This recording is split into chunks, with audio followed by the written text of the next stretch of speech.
Los esteroides que son de producción glandular y otros extraglandular. El énfasis nuestro va a ser sobre la producción glandular, la que tiene que ver con los ejes de funcionamiento, ¿sí? Los ejes hipotálamo, hipófisis, ovario, el eje hipotálamo, hipófisis, suprarrenal, hipófisis, placenta. Todos estos ejes son los que regulan la esteroidogénesis de tipo glandular.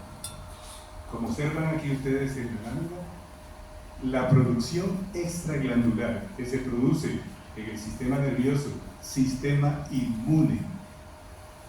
Los linfocitos en este momento están tomando una relevancia importante en la producción de estos elementos esteroideos y en la protección, o sea, en lo que tiene que ver con la inmunidad.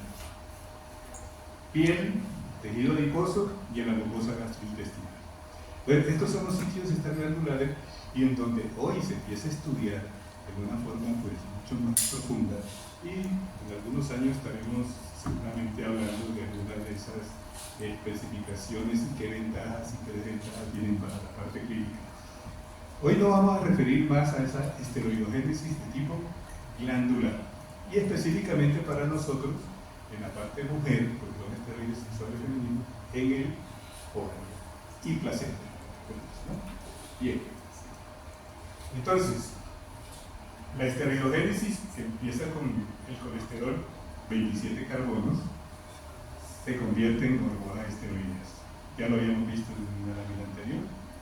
Y para este proceso tiene que involucrar una serie de ayudantes, digamos así, que son proteínas de transportes, enzimas, las famosas enzimas redox y cofactores.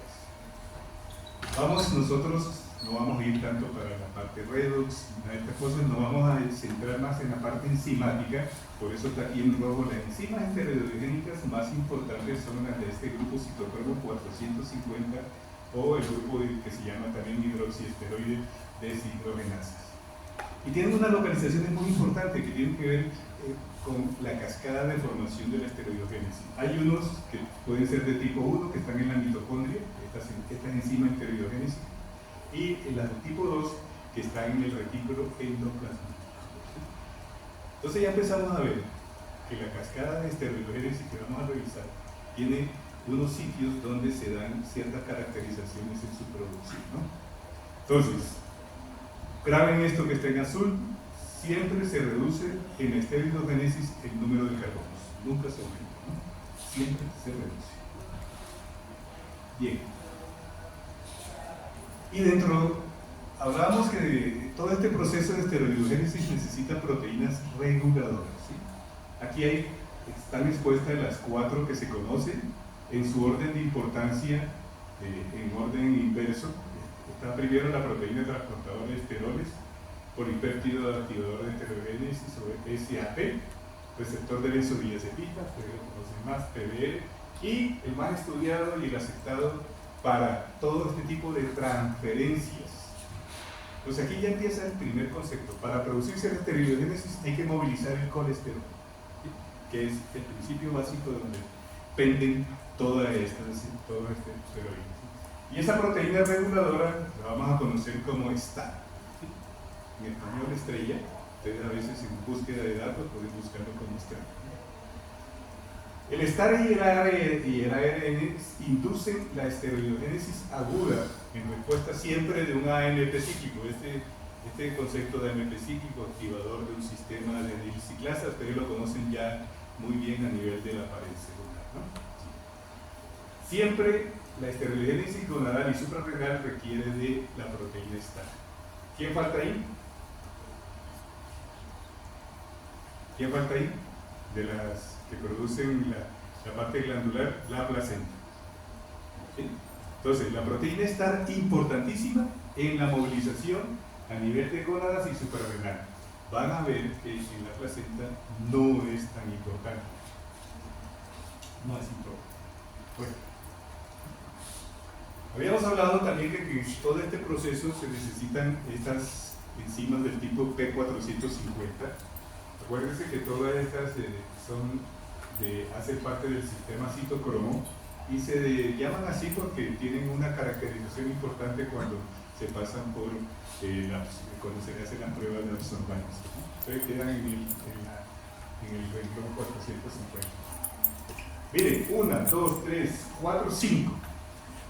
Estas 5 mueven todo lo que es la esteroidogénesis. Y las que están en rojo son las que tienen mayor relevancia. La vamos a volver a repetir, no se preocupen, ¿no? Entonces, esta P450-SCC es la que empieza el proceso, ya lo vamos a ver, y tiene que ver con la escisión de la cadena del colesterol.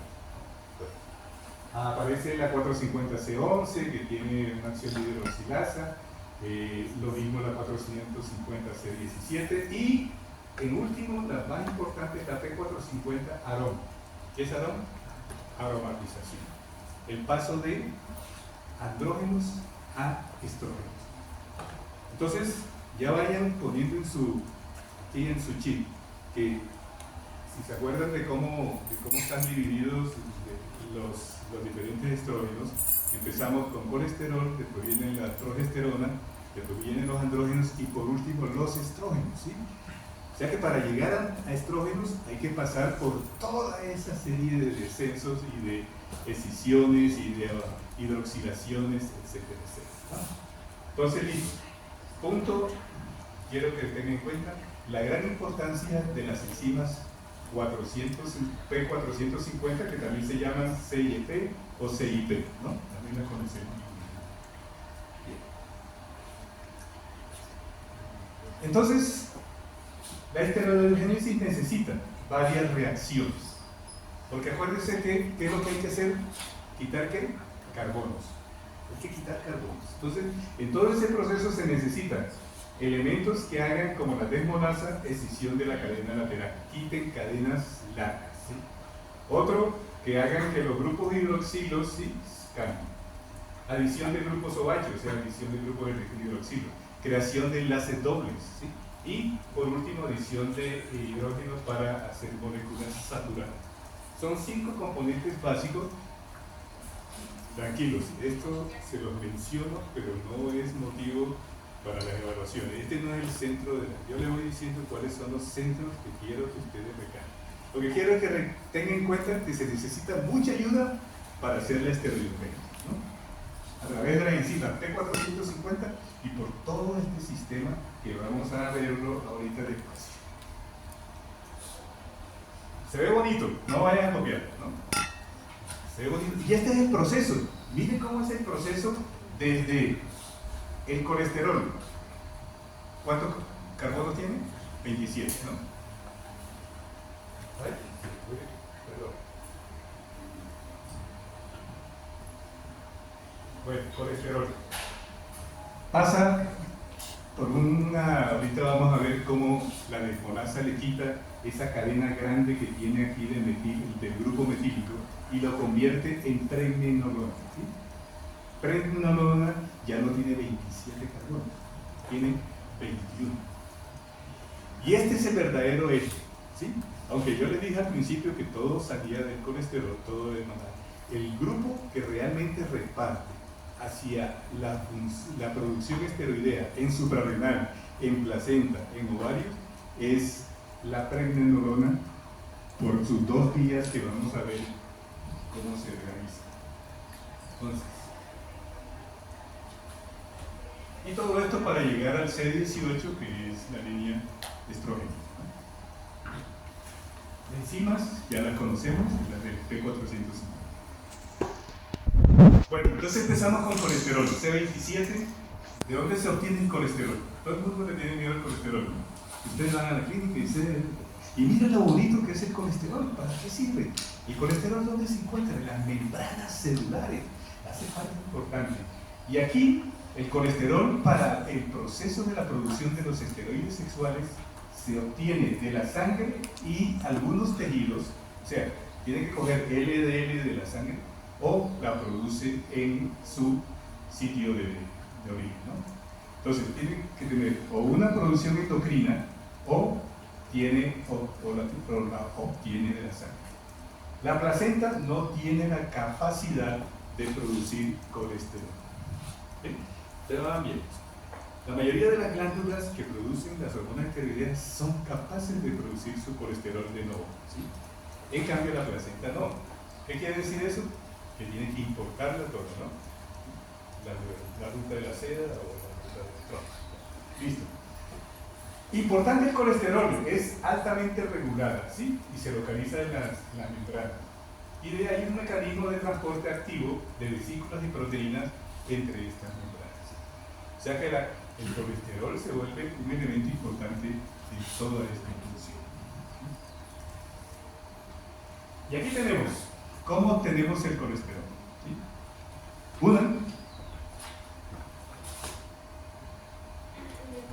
¿De dónde? Ya lo dijimos. De sangre. De la sangre, ¿sí? Moléculas LDL. Otra, lo produce de nuevo. Ellos mismos lo producen. ¿Quién no lo produce? La placenta. O hay un mecanismo que tiene que ver con la esterificación del colesterol, la acetiltransferasa, que almacena las gotas lipídicas para que en un momento que se necesite se active esta recuperación del lípido. Entonces hay tres fuentes, ¿no?, de colesterol para el proceso. Vamos a ver ahorita entonces qué tan rápido necesitamos que se produzca a qué velocidad se necesita que se produzca esta esteroidogénesis, ¿sí? Entonces la esteroidogénesis la podemos dividir en uno de corto y otro de largo plazo, ¿sí?, según las necesidades bioclínicas de la mujer. Entonces, en las gónadas y en las glándulas suprarrenales la regulación es aguda. ¿Qué significa eso? Que es ya, ¿sí? Y hablamos de la crónica, aquellas que en tiempo necesitan un mayor lapso, ¿no? Entonces, en el cerebro y la placenta, crónica, y en la piel, es decir, el sistema extraglandular es de tipo de crónica, ¿no? Estos dos tipos de control, ¿sí?, que en el caso de la aguda es así en minutos, implica la movilización siempre del colesterol a la mitocondria. La mitocondria es el eje importante, por lo cual vamos a necesitar una proteína que meta ese colesterol en la mitocondria. ¿Cuál sería? ¿Ya la vimos? Strep. Perfecto. Entonces, el efecto agudo siempre se maneja por un sistema que ustedes ya conocen, el adenosín monofosfato cíclico, que es el pKa, ¿sí? Y la respuesta crónica, mire aquí, ¿cuál es la diferencia de las dos? ¿Por qué una se demora más que la otra? Porque la una se activa, todo el sistema de fosforilación, se hace rápidamente por la proteína STAR. En cambio, la respuesta crónica necesita activación de factores de transcripción relacionados con actividad de genes, que es génica, ¿sí? Es una respuesta más moderada en tiempo. Y ustedes dirán, ¿y por qué? ¿Para qué se necesita esa diferencia? ¿Sí? ¿Qué da que sea rápido y otra lenta? ¿Qué creen ustedes? El tipo de producción, que sea constante. Entonces, vamos a ver ahorita, por ejemplo, para la placenta. Ustedes saben que la placenta es un órgano, ¿no?, que es el que se encarga de mantener al feto que está creciendo, y necesita todo un proceso metabólico y unas concentraciones hormonales crecientes pero estables. En cambio, en el ciclo menstrual de una mujer se necesitan picos, ¿sí? Entonces no necesitamos dosis de mantenimiento. Entonces la progesterona casi siempre actúa con dosis de mantenimiento, no con picos, ¿sí?, cosa que es diferente a la mayoría de las hormonas, que se activa su función por los picos. Entonces, ojo, el efecto crónico es demorado porque es de tipo de activación de genes, es génico, ¿no? Pero también termina en pKa, ¿no?, termina en la misma vía de activación, pero la velocidad en la que se ralentiza. Y esto esquemáticamente, aquí se los traigo cómo se produce la parte aguda.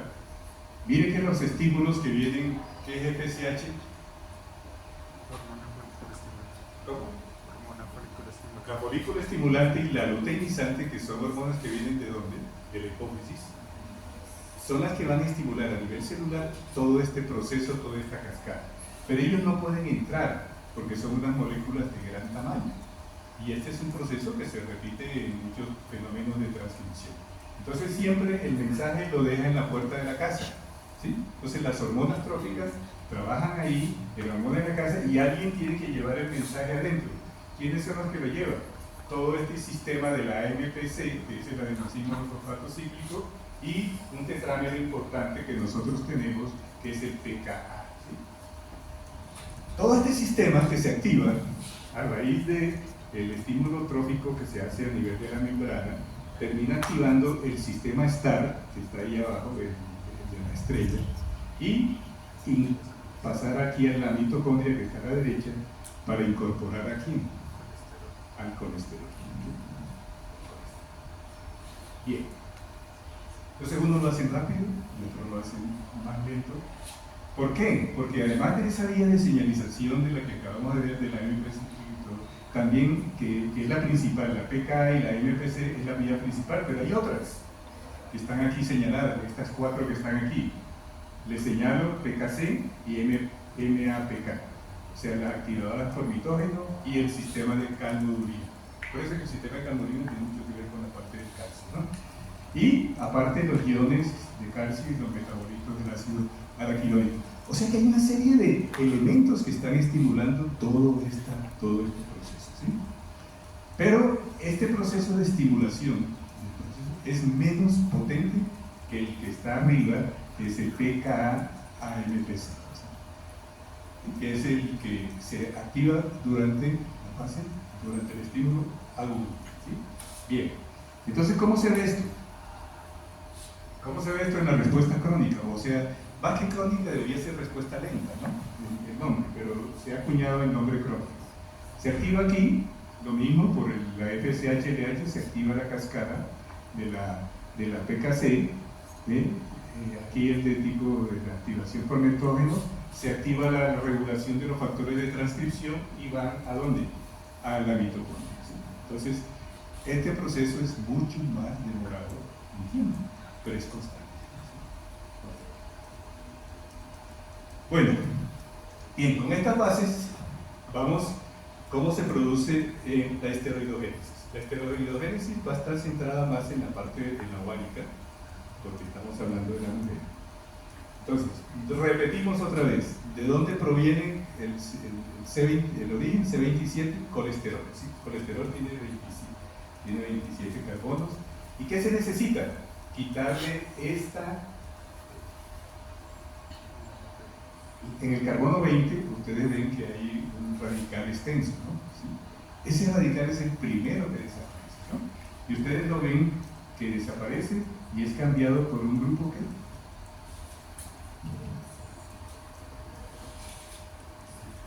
¿Cómo se llama eso? Hidroxilación.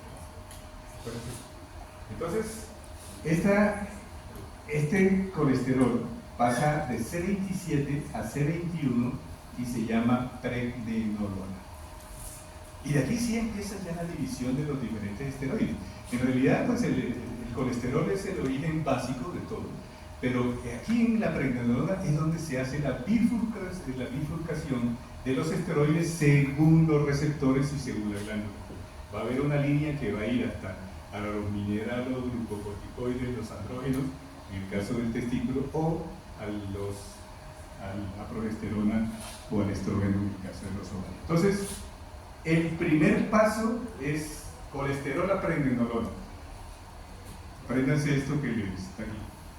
¿Dónde se hace? En el interior de la mitocondria. Acuérdense que el primer paso del STAR, de la proteína STAR, es meter el colesterol ¿dónde? En las mitocondrias. ¿De una forma rápida? Pues de una forma lenta. Pero, entonces ese primer paso se hace en intramitocondrial, ¿sí? Entonces este es el radical que se suspende para quedarse con solamente el centro. Y de la pregnenolona, ya les había comentado, aparecen las dos vías, ¿sí? Las dos vías. Coge hacia la vía, en las suprarrenales la vía es diferente, en el ovario la vía es diferente, en el testículo es diferente. Entonces todo depende de esta parte. Ya formada la pregnenolona, ¿sí? Ya están las dos vías, y la primera, que denominado delta 5, es pregnenolona y se va hacia la DHEA, o sea, dihidroepiandrosterona. ¿Qué clase de línea es esa? Andrógena, ¿no? La segunda, que es la delta 4, se va a través de la progesterona, o sea, la pregnenolona pasa a progesterona y de ahí pasa a 17 alfa hidroxiprogesterona, vía progestacional. Entonces, este CISE, por favor, lo tienen en cuenta, ¿no? Las dos vías de la pregnenolona. Entonces, una vía de tipo androgénica y una vía progestacional. ¿El testículo cuál tendrá? Andrógeno. Las suprarrenales, la andrógena. El ovario tendrá la progestacional. La placenta, la progestacional. Bueno, listo. Entonces, ya está la pregnenolona, ¿sí? Pero la pregnenolona, ¿cuántos carbonos tiene? 21, ¿sí? Debe conservar 21 para seguir siendo progesterona. Entonces, el primer paso no quita, sencillamente lo que hace es oxida la pregnenolona y produce la progesterona. Y esa es la vía delta 4, vía progestacional. O, ¿qué pasa? Hidroxila.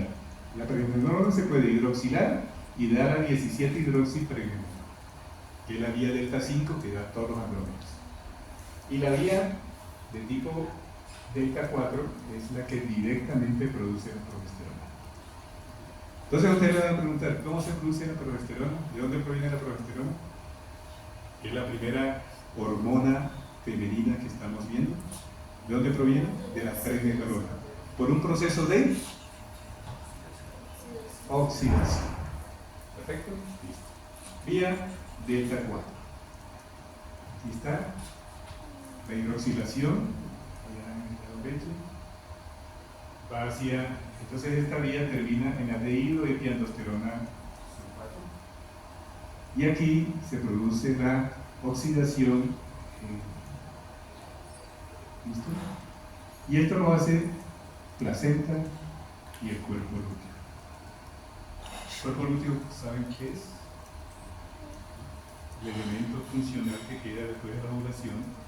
El folículo primero produce estrógenos y después el cuerpo lúteo que produce progesterona. Y esta es la forma como se empieza a producir la progesterona en el cuerpo lúteo, por vía delta 4, o sea, por oxidación de la pregnenolona. Si no se oxida, sino que se hidroxila, pasa a la vía androgénica, la delta 5. Bueno, ya teniendo estos dos pasos, entonces, ¿qué sucede después de que se produce la progesterona? Vuelve otra vez otro proceso. Miren que habíamos hablado que las enzimas importantes en el proceso de la esteroidogénesis eran la P450, ¿sí? Y esos son deshidrogenasas y hidrogenasas, ¿sí? Una nueva hidroxilación, entonces te produce ¿qué? Mire, paradójicamente, una línea masculina androgenizante, que es la androstenediona y la testosterona. Allá, por la vía delta 5, se empieza a continuar la reacción por medio de todos, se hacen por medio de la P450C17 y empiezan a producirse la dihidroepiandrosterona y de ahí se continúa con toda la línea hacia el cortisol y hacia los elementos de tipo androgenizante, ya sea en suprarrenal o en el testículo. Entonces, esta es la línea. No se sorprendan que aquí esta progesterona, que es una hormona femenina, se transforma por deshidroxilación en un componente androgénico. Mire, son androstenediona y testosterona. Wow. Entonces, la pregunta que a veces les hacemos de tipo cáscara a ustedes, ¿las mujeres producen andrógenos?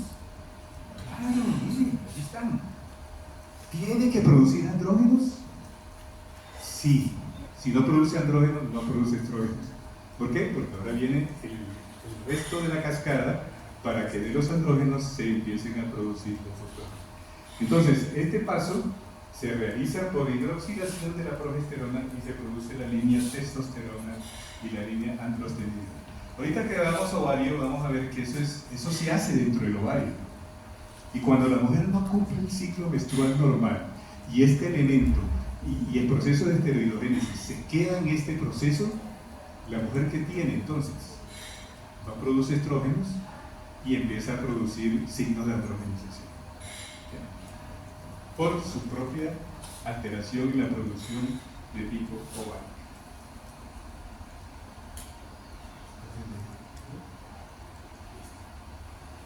Y este es el proceso final, ¿sí? Entonces estamos aquí a la derecha en delta 4, ¿no? Acuérdense que delta 4 es la que produce, la que viene de la progesterona, pero sorpresivamente ustedes se dan cuenta de que la progesterona pasa a ser andrógenos. Sí, señora, aquí está androstenediona y testosterona, pero aparece una enzima mágica, que es la P450 aromatasa.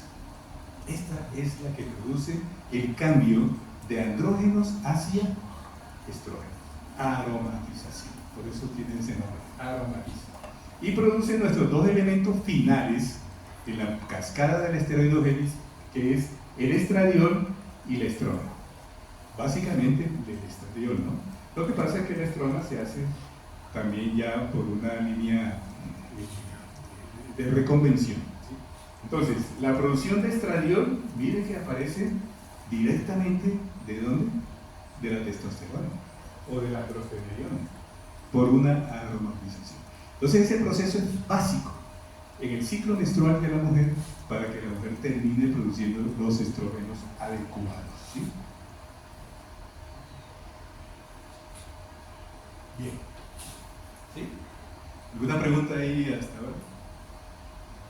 Esta es la parte empedadita, después ya viene la parte. ¿Y dónde se produce? ¿Cómo se producen las hormonas entonces en la mujer? Lógicamente todo viene del ciclo, del eje hipotálamo, hipófisis, ovario, el hipotálamo con la GnRH, ¿sí? Con la GnRH, después en la hipófisis las hormonas estimulantes del folículo y la luteinizante, todo esto por acción de la FSH, LH, termina produciéndose estrógeno y progesterona. ¿Activando qué? La cascada que acabamos de ver ahorita. Ya la vamos a revisar otra vez. Bueno, listo. Pero en el propio ovario, en la propia gónada de la mujer, a veces se tiene el error de que el ovario es el que produce, el estroma ovárico es el que produce las hormonas. Y no es así. ¿Quién produce el sistema de producción hormonal? Los folículos. ¿Con cuántos folículos nace una mujer? Folículos primarios, ¿no? Los primarios. Casi 500.000, 400. ¿Cuánto se gasta mensual? Antes pensábamos que eran solo 10, que había una cohorte de 10, ¿no? La cohorte puede ser de 10, de 20, 30, 40. ¿Cuántos ciclos menstruales tiene una mujer en toda su vida? No se alcanza a gastar con 20, 30 que se gaste por ciclo, no se alcanza a gastar todo. O sea que siempre hay un excedente de folículos, ¿sí? La mujer, desde su fase glandular hormonal, escoge y trata de escoger siempre lo mejor. Lo que pasa es que a veces se equivoca, ¿no?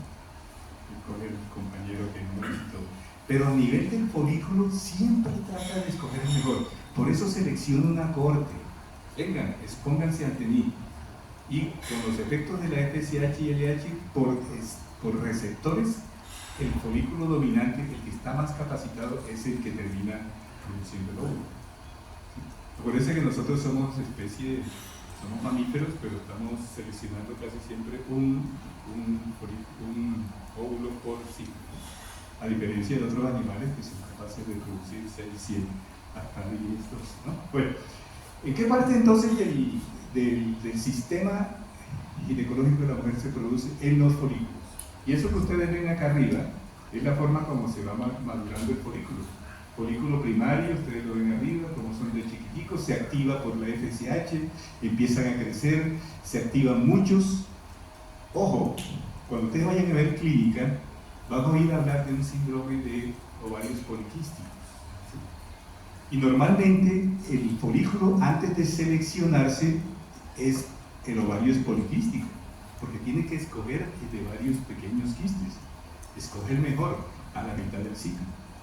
Entonces, a veces esas apreciaciones fisiológicas que no se hacen correctamente llevan a errores clínicos, ¿no? Entonces, esa escogencia del folículo que se hace acá y está representado del lado izquierdo con la figura morada, entonces tiene dos particularidades. Tiene unas células que se llaman las células de la teca, que son las superficiales, que están acá en azul, y las células de la granulosa, que están aquí en color fucsia, ¿no? Esas células tienen especificidad en la producción de su sistema, de sus hormonas, ¿sí? Y trabajan en una forma siempre sincrónica para terminar produciendo la parte de la producción hormonal. Entonces, las células de la teca, que son estas, las más superficiales, se encargan, ahorita vamos a ver, de hacer la parte esteroidogénica hasta el C19. ¿C19 cuál es?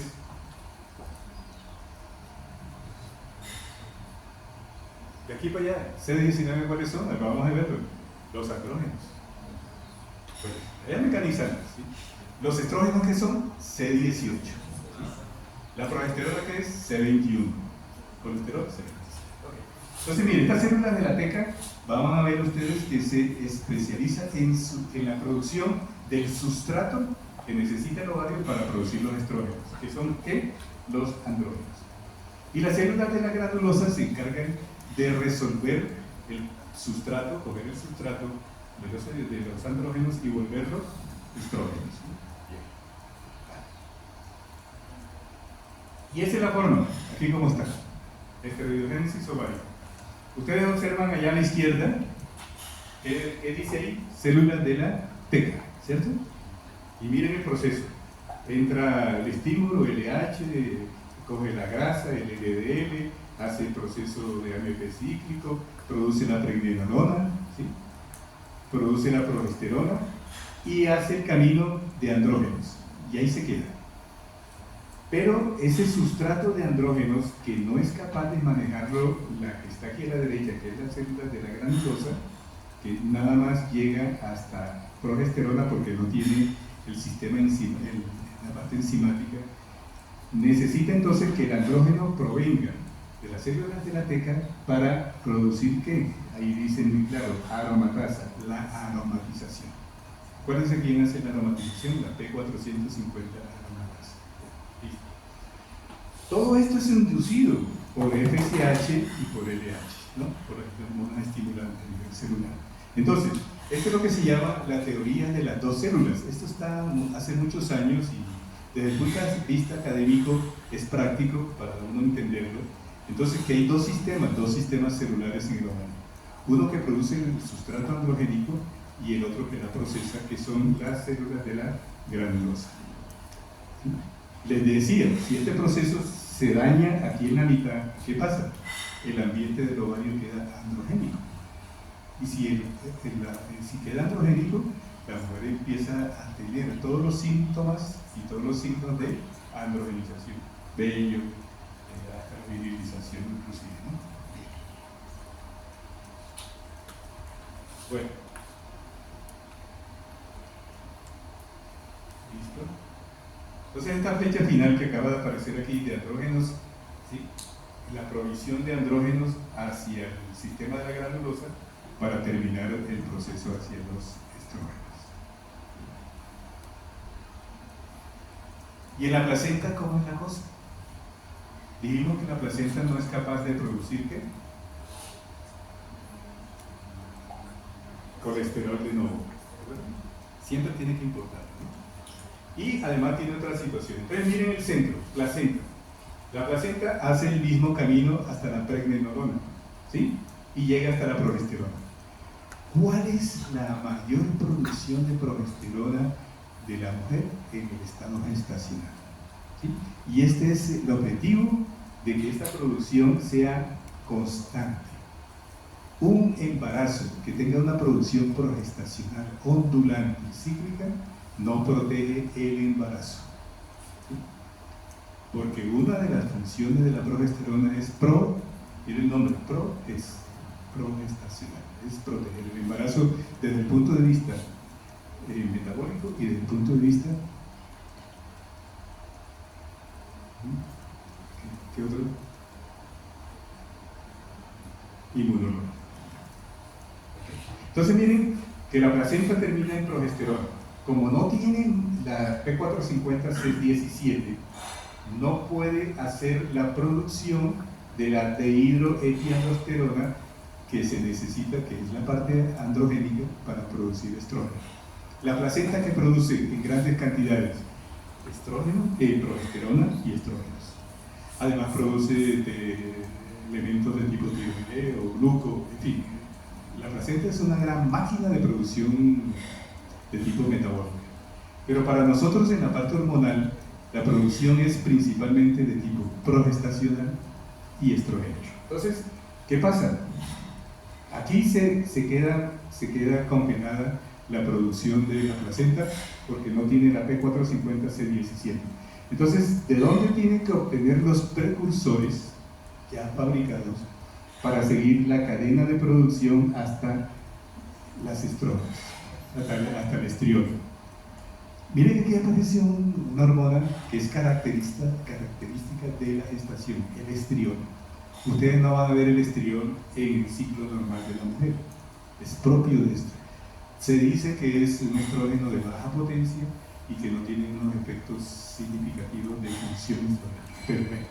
Entonces, la madre, allá por la suprarrenal, continúa con su proceso, el feto continúa con su proceso, pero la placenta la interrumpe y por lo cual tiene que tomar insumos del feto y de la madre, que es la dehidroepiandrosterona, sulfato, y por medio de su P450-C19, que sí produce estrona, estradiol y estriol.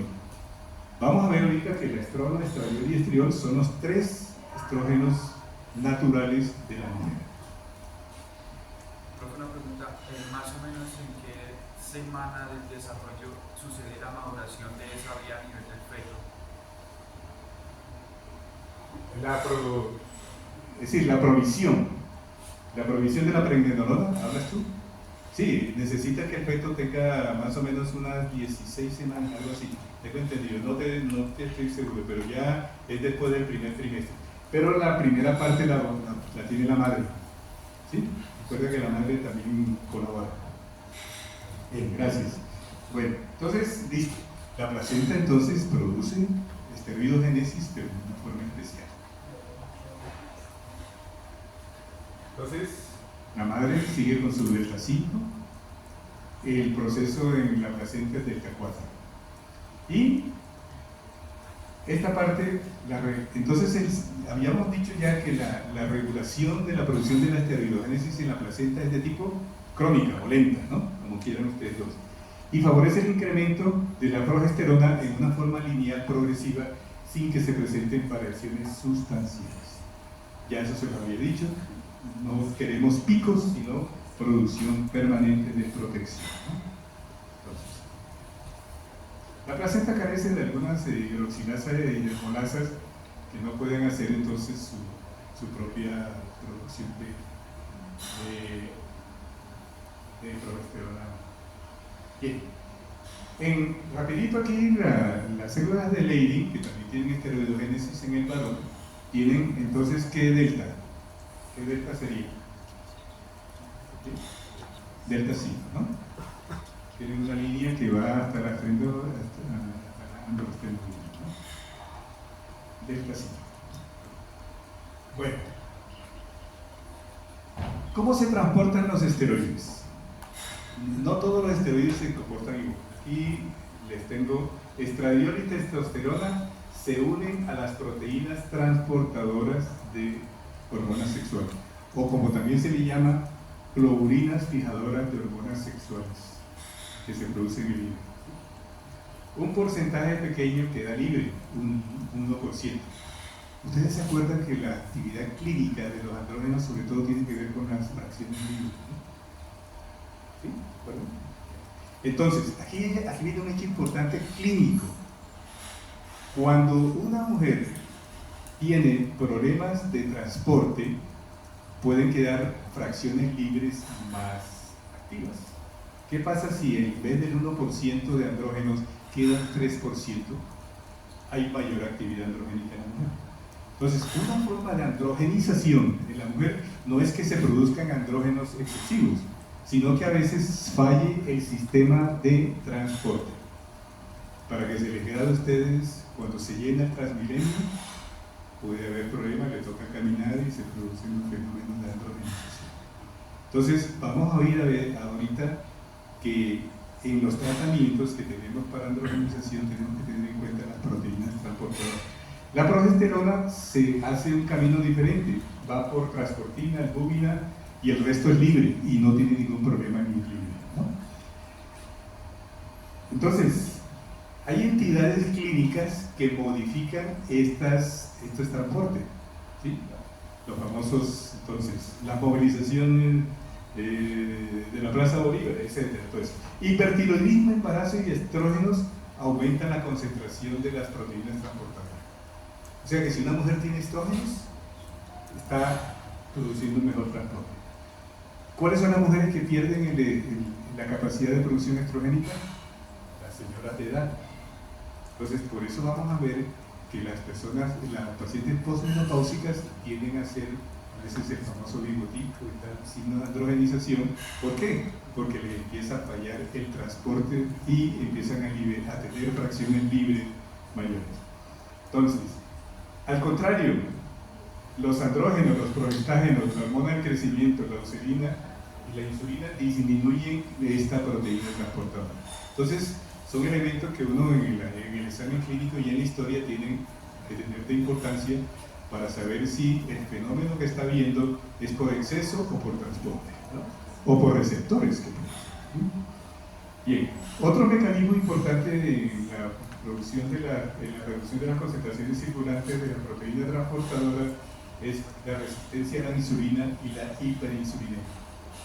Entonces vamos a tener ese grupo de gorditas que tienen problemas de resistencia, prediabéticas, diabéticas, que van a tener, hacen el círculo de síndrome metabólico y hacen el círculo de síndrome de alteración de los estériles sexuales. Entonces, fijo ese concepto. Quiero que lo fijen porque generalmente sí sale en la evaluación. La excreción, todo va por los glucosulfoconjugados a nivel del sistema hepático, estradiol, testosterona y progesterona a través de los diferentes metabolitos hacen su salida a través de la bilis y la orina. Esto es a veces importante porque ustedes van a oír clínicamente que los pacientes que han tenido problemas de daño hepático, a veces se les contraindican algunos tipos de elementos hormonales, ¿no? Entonces, esa es la razón porque casi todos tienen excreción por esa vía. Existen los receptores de esteroides, los estrógenos tienen un tipo alfa, un tipo beta, dícese que el alfa es más estimulante, más proliferativo, ¿sí? Y tiene que ver a veces más con las reacciones neoplásicas en la mujer. Y la progesterona también tiene un receptor A, un receptor B, al cual en este momento no se le ha dado la importancia relevante, ¿no? Pero hay una particularidad. Si ustedes observan aquí, el estrógeno, sí, la progesterona, que tiene estas líneas verdes, miren cómo puede interactuar con los diferentes receptores gluco, mineralo, androgénicos y estrogénicos, ¿no? Es más activa en esa interacción con receptores de otro tipo de esteroides, ¿sí? Ustedes ven que el estrógeno, por ejemplo, es mucho más lineal. El estrógeno va con su receptor de estrógeno y ocasionalmente con el receptor de progesterona. Pero la progesterona tiene a veces interacción y esto le da una importancia clínica farmacológica a las progestinas, porque hay unas que pueden tener más acción gluco, una más acción mineralo, unas acciones más de protección endometrial, una más de acción de tipo androgénico o antiandrogénico, ¿sí? Entonces, esa capacidad que tiene de activar receptores diferentes es propio de la progestina y de la progesterona. Aquí les estoy señalando que los estrógenos también tienen que ver con los receptores de progesterona. Bueno, la conversión de esteroides en los tejidos periféricos no siempre es una forma de activación, ¿sí? ¿A qué viene esto? Que los andrógenos que se convierten periféricamente en estrógeno a nivel en el sistema adiposo. Acuérdense que vimos que hay un sistema extraglandular de producción de esteroides, y ahí está el sistema adiposo, está el sistema nervioso central, el gastrointestinal, etc. Entonces, esta acción de andrógenos libres, que se puede dar porque se produce mucho o porque no hay mucho transporte, puede activar producción estrogénica periférica. Y en pacientes gorditas, posmenopáusicas, tienen entonces mucha posibilidad de que se produzcan estrógenos y produzcan fenómenos estimulantes del endometrio con patologías endometriales, hasta llegar inclusive al cáncer de endometrio. Entonces, esto es importante tener en cuenta en las pacientes que generan sangrados posmenopáusicos.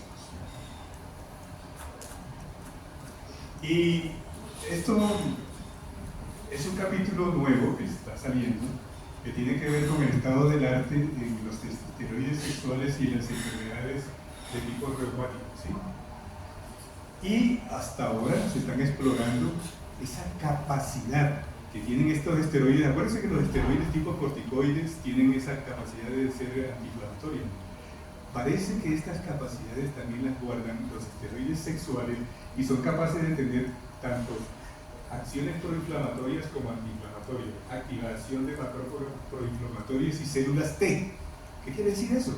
Que son capaces de influir sobre la inmunidad celular en los organismos, ¿no? Entonces este es un capítulo muy interesante porque algunas entidades que reciben, por ejemplo, mujeres que reciben hormonas sexuales o anticonceptivos con enfermedades reumáticas e autoinmunes pueden tener diferentes variaciones en el cuerpo.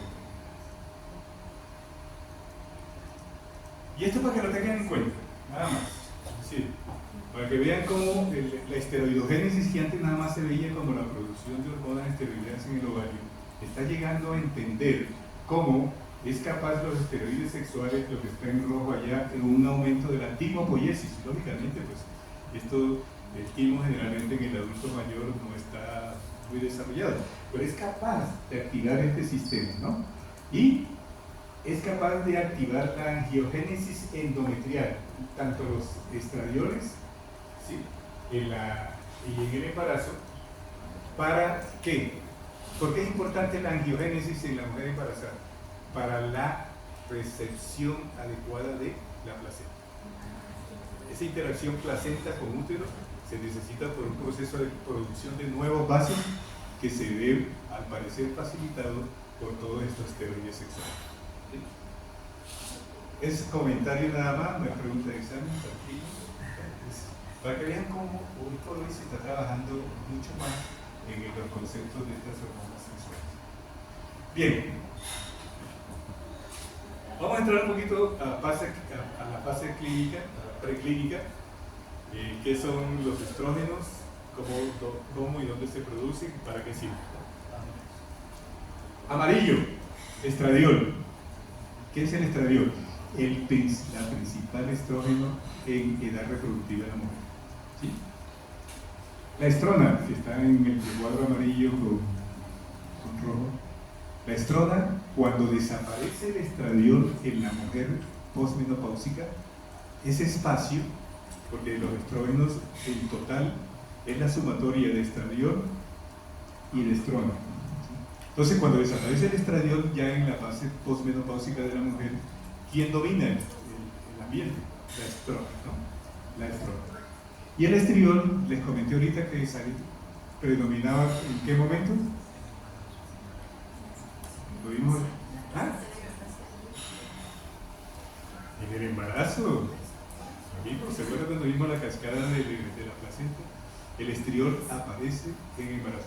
Inclusive hace muchos años, no habían nacido muchos de ustedes, creo que ninguno de ustedes, nosotros dosificamos estriol para ver bienestar fetal, porque como se producía solamente en grandes cantidades en la gestación, medíamos indirectamente la capacidad de tipo metabólica de la gente. Era algo indirecto, pero era lo que sabíamos en ese momento. Bien, este estradiol, entonces, ¿Qué otro tipo de estrógenos hay? Están los sintéticos debajo del estradiol, dice sintéticos.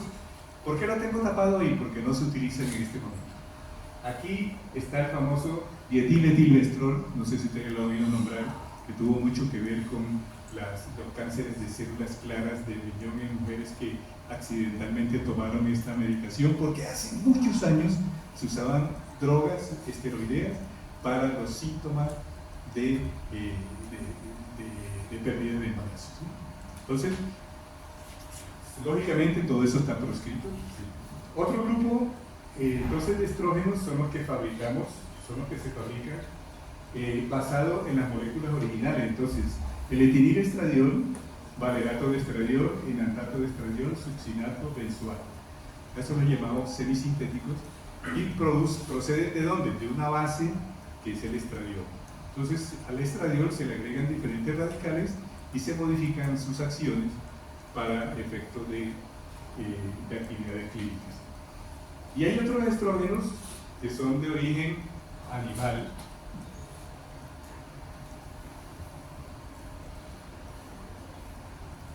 que son los estrógenos conjugados, que están aquí en moradito. Estrógenos de origen animal, ¿de dónde? De yeguas embarazadas. Se extraen, es una línea de 10, 12 de esteroides sexuales que se parecen mucho a los estrógenos, tienen acciones estrogénicas, pero lógicamente no es la molécula original, pero se utilizan clínicamente como lo vamos a ver. Y hay otros que no tienen la molécula de esteroide, pero que tienen acción esteroidea. ¿Como cuál? La que salen en las plantas. La soya y el trébol rojo tienen acción estrogénica, que es lo que se llaman los estrógenos naturales. Entonces son obtenidos de las plantas, mucho menos potentes, porque parece que activan más en los receptores beta que los receptores alfa, pero ténganlos en cuenta porque estos son los que se llaman los fitoestrógenos, o sea, los derivados de las plantas. Y estos de los animales se llaman equinos porque son derivados de la yeguas embarazadas. Y esos son los tres básicos, los tres estrógenos básicos, ya les dije. Estradiol predomina en qué fase reproductiva de la mujer, estrona posmenopáusico, estriol embarazo. No me olvide porque puede decir. Listo. El más potente, estradiol. Los estrógenos es la sumatoria entonces de los estrógenos que vienen del ovario, básicamente del ovario, y los que vienen de la periferia a través del tejido graso, músculo, o sea, es la sumatoria de estradiol y de estrógenos. ¿Por qué no estriol? Porque el estriol es raro en la fase de no gestante de la mujer. Si tuviéramos el embarazo, el estriol aparece. Entonces, en el ciclo reproductivo de la mujer, la sumatoria de los estrógenos de estradiol y estrona es lo más importante para considerar cuánto estrógeno hay. Esta es la cantidad que más o menos se produce de 100 a 300. ¿300 qué es? El pico. Es el pico que se hace preovulatorio. Bueno, muy bien. ¿Qué hacen los estrógenos? Métanse esto en la cabeza. Básicamente los estrógenos son proliferativos. Son proliferativos de las mucosas. Van a verlo aquí. Fase proliferativa del ciclo menstrual. ¿Cuál es la fase proliferativa del ciclo menstrual antes de la ovulación? Del 1 al día 14. Esa es la fase que se prepara con una subida de estrógenos, hace un pico y después baja. Y después que se produce la ovulación, se produce la progesterona en grandes cantidades. Entonces, la fase proliferativa. Importante en el desarrollo de las características sexuales de la mujer en la pubertad, crecimiento del tejido mamario, la disposición especial de la grasa en algunos sitios, como nalgas, en el abdomen, etc. La redondez de las caderas, hasta de la parte anímica. También tenemos que tener en cuenta todas esas situaciones que se hacen con los picos de estrógeno. ¿Qué más hace la? Entonces, fase proliferativa en el endometrio, en la vagina. es el encargado de mantener la vagina a plenitud con sus 18 capas que tiene. Cuando la mujer pierde los estrógenos, ¿qué le pasa? Disminuye las capas y produce lo que se llama atrofia genital. Y empieza una sintomatología específica de este grupo de mujeres con dispareunias, con síndromes disfuncionales a nivel de orina. Todo esto lo conocemos hoy como el síndrome genitourinario de la mujer mayor, por disminución y por atrofia del sistema de la vagina. Entonces, atrofia también del sistema canalicular del seno. Hace muchos años se pensaba que el estrógeno era el que producía el cáncer de seno. Entonces, era una controversia que hasta hoy todavía hay algunos sin suceso. Pero lo que se sabe es que el estrógeno, que es un modulador de esa patología que se encuentra de base, ¿no? Una patología de tipo biológico molecular que se activa lógicamente por este sistema, ¿no? Y a nivel del cuello, que es la que está aquí abajo, ¿qué se produce? En las glándulas endocervicales, la producción del moco.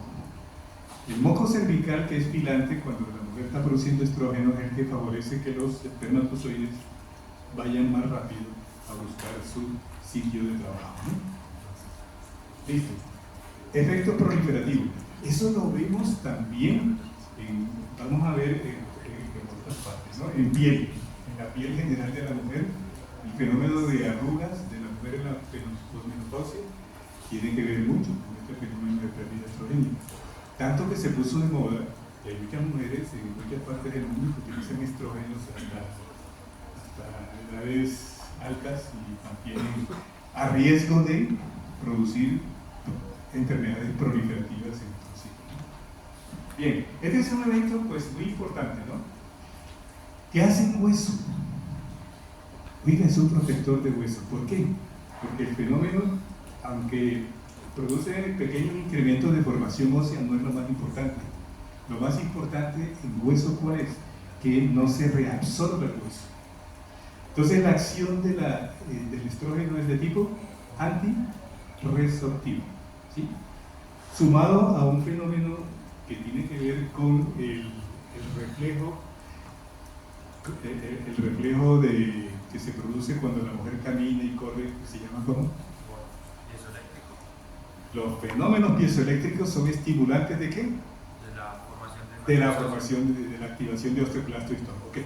Entonces mire que en medicina no todo es, oiga, métale la hormona para que el hueso se proteja. No, lo primero que hay que hacer es el ejercicio y el fenómeno de activación piezoeléctrico, que tiene bien claro mi doctor, que es el que activa el fenómeno de proliferación a nivel hueso.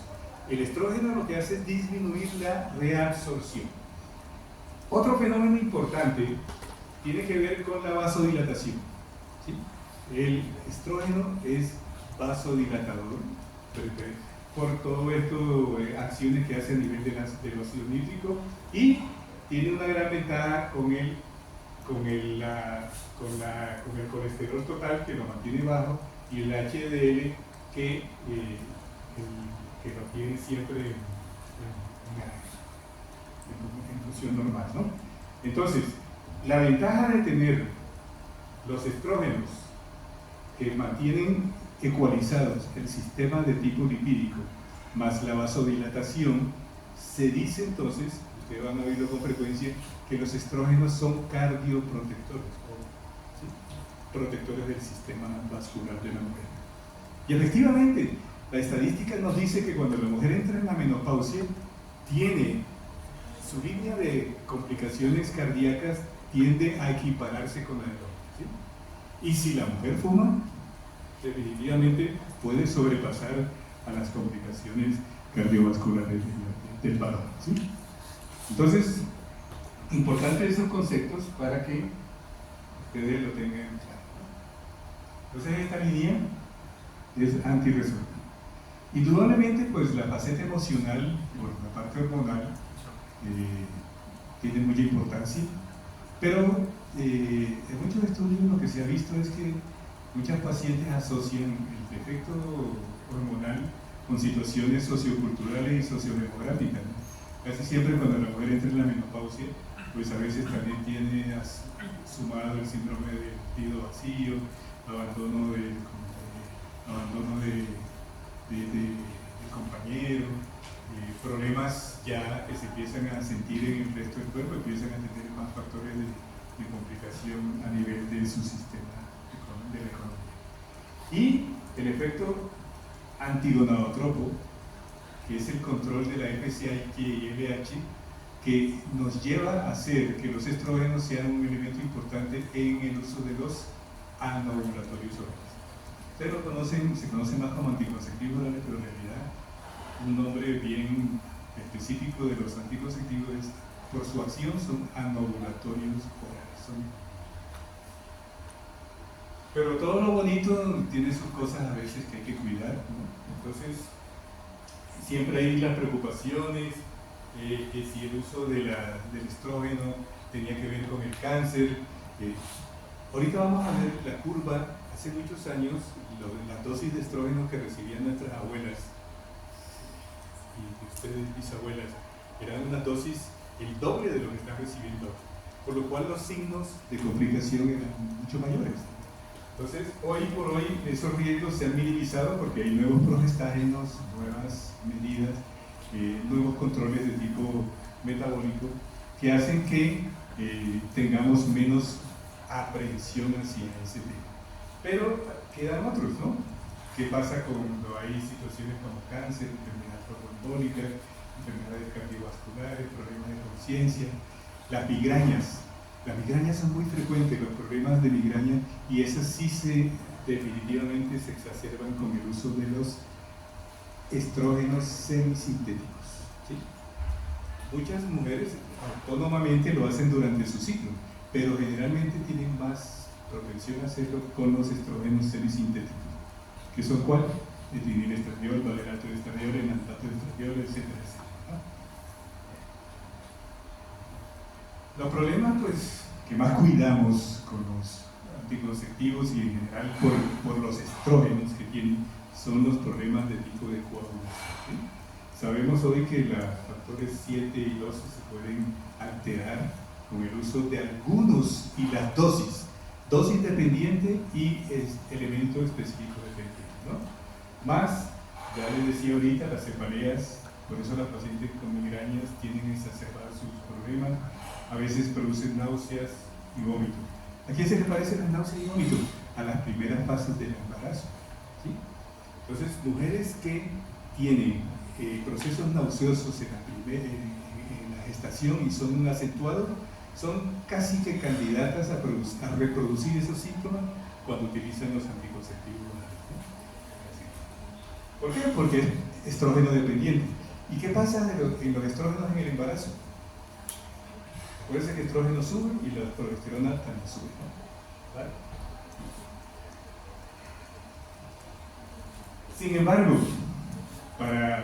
este está un poco denso porque no quiero que quede en el aire la relación del riesgo de trombosis venosa, que es quizás el factor que menos podemos controlar, porque antes decíamos, las que tienen varices no le damos anticonceptivos, pero hoy sabemos que cualquier mujer joven sin patología de base venosa puede hacerlo, y hoy sabemos que las usuarias de anticonceptivos sí aumentaron el riesgo, sí existe el riesgo por uso de anticonceptivos, pero ese riesgo es muy bajo comparado con el mismo riesgo que tiene la mujer si se embaraza, ¿sí? Y se sabe hoy que ese riesgo se baja al mínimo cuando las dosis de estrógenos son alrededor de los 20 picogramos con los 20 microgramos de etinilestradiol. Entonces, lo que les decía al principio es dosis dependiente y lógicamente individuo dependiente, ¿no? Pero es probable que cualquier mujer sin la modificación de las progestinas también ha disminuido el riesgo de la coagulación durante el uso de los anticonceptivos orales. Yo les decía que hay 3 estrógenos naturales que produce la mujer, cierto, pero hay un estetrol que es el que produce el feto. No es tan nuevo, ya en muchos países de Europa ya se usa clínicamente el estetrol. Clínicamente. Nosotros aquí ni por ahí lo tenemos. ¿Por qué? ¿Por qué lo empezaron a usar? Porque hoy está catalogado por su afinidad por los receptores, ¿sí? Para ser de buen uso, ya que, ¿qué tiene de bueno? Sí, tiene poca actividad por los receptores de corticoides y testosterona. ¿A qué la lleva eso? ¿Ustedes se acuerdan que yo les conté de que los estrógenos tenían acción sobre sus receptores y sobre progesterona? Pero la progesterona tiene acción sobre múltiples receptores. Entonces esta sumatoria, si un esteroide, si el estrógeno no tiene acción sobre testosterona y corticoides, las acciones androgenizantes o glucocorticoides dependientes no se dan. Entonces empieza a ser un perfil estrogénico más neutro. Esto se puede decir que va a ser el estrógeno del futuro, ¿sí? El estetrol. Lógicamente, como es nuevo, va a costar un dineral, no va a estar en el post y ustedes muy probablemente no lo vayan a ver. Bueno, yo creo que en la clase de gineco cuando lleguen ya lo vamos a ver allá, ¿no? ¿Y qué es la progesterona? El segundo elemento, ¿se acuerdan? Es un C21, ¿no? C21. De la progesterona sale la línea C19 y C18. La progesterona se secreta en la mujer embarazada y en la segunda parte del ciclo por el cuerpo adulto, ¿no? Y la placenta la secreta a partir del cuarto mes de embarazo en una forma acelerada. Acuérdense que la progesterona es embarazo protectora, ¿no? ¿Cuál es el problema de las progestinas? Las progestinas, ¿qué son? Aquellos productos químicos que tienen a veces un parecido químico con la progesterona, pero generalmente tienen acciones parecidas a ella, ¿no? O sea, se semejan a la acción de la progesterona. Y miren cuántas hay. Entonces, este es uno de los problemas clínicos que tenemos nosotros de escoger con cuál combinamos nosotros los estrógenos, que son más poquitos, con cuáles progestinas, ¿sí? Y ese es el arte hoy que tenemos en endocrinología ginecológica, de saber escoger las combinaciones, que ahorita les voy a pasar algunos ejemplos de eso, ¿sí? Entonces, la progesterona tiene que limita la acción de los estrógenos, o sea que es un antiestrógeno a nivel endometrial. Si nosotros tenemos que el estrógeno es proliferativo, que produce hiperplasias a nivel del endometrio, ¿quién controla la hiperplasia? La progestina, ¿sí? ¿Quién controla una hiperplasia típica, que es un paso previo al cáncer de endometrio? Las progesteronas. Entonces, siempre que tengamos uso de estrógenos, grábenlo, no se les olvide, es pregunta inveterada hasta para pasar a ginecología. Siempre usamos progestinas cuando se usan estrógenos, con una excepción, cuando la mujer no tiene útero. Entonces, en mujeres histerectomizadas no necesitamos proteger el endometrio, entonces sí podemos usar el estrógeno, ¿sí? Entonces, esta reflexión de estos receptores de estrógeno es lo que hace que necesitamos usar siempre la progestina con estrógenos para la reposición hormonal, sobre todo en las mujeres postmenopáusicas, que son uno de los tratamientos que hacemos, ¿no? Los valores de cortisol y progesterona, ustedes van a ver que siempre son altos, a diferencia de los estrógenos. ¿Por qué? Porque sus complejos receptores tienen semividas más cortas y necesitan estar estimulándolos permanentemente. Y por eso se acuerda que les decía que los niveles de progesterona se necesita que sean constantes y altos para mantener esa información constante con sus receptores, ¿no? Bueno, ya vamos andando. No hay conversión periférica de progesterona a nivel de grasa. ¿Por qué le pongo eso? Porque sí lo hay con los estrógenos, ¿no? Acuérdense que la conversión a nivel de grasa es importantísima, sobre todo en las postmenopáusicas. La producción se mide a partir de ovarios y suprarrenales, lógicamente mucho más importante la de ovarios, ¿sí? Y la cantidad es poquita, menor de 1 miligramo en la primera fase del ciclo, y se sube hasta 20-30. ¿Cuánto sube? Miren, de 20 a 30 cuando el inicial era 1, ¿no? El destino metabólico, como ya les conté, es mucho más complejo y más... ¿Qué hace la progesterona? Incrementa la temperatura, por eso la mujer embarazada siempre está más calientica, ¿sí? Son depresoras hipnóticas, por eso se dice que la mujer embarazada está más tranquila, se adormece. está más relajada. Claro que hay otras hormonas también que incrementa las concentraciones basales de insulina.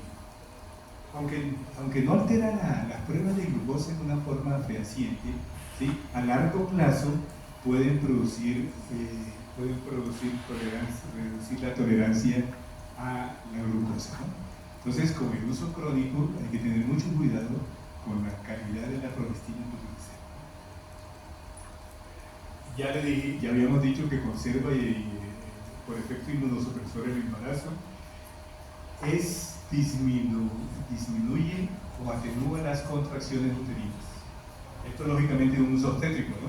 Entonces, esto explica las altas cantidades de progesterona en la mujer embarazada y la utilización, ustedes van a ver cuando tengan obstetricia después, la utilización de progesterona en amenazas de aborto, etcétera, etcétera.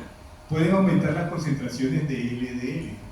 ¿Sí? Acuérdense que los estrógenos eran bastante neutros al respecto y hay unos específicos como los 19 norprogestágenos que pueden tener actividad androgénica. O sea que en este grupo pueden haber actividades andros y antiandrogénicas, ¿no? Disminuye la producción de pulso de NRH, o sea que tiene una acción antigonadotropa. Tiene también, ya hablamos del control de la proliferación endometrial. Y en las glándulas endocervicales, grábense esto, tiene una acción contraria al estrógeno. El estrógeno, ¿qué hacía? Licuaba, ¿no? Licuaba para facilitar el paso. ¿Y este qué hace?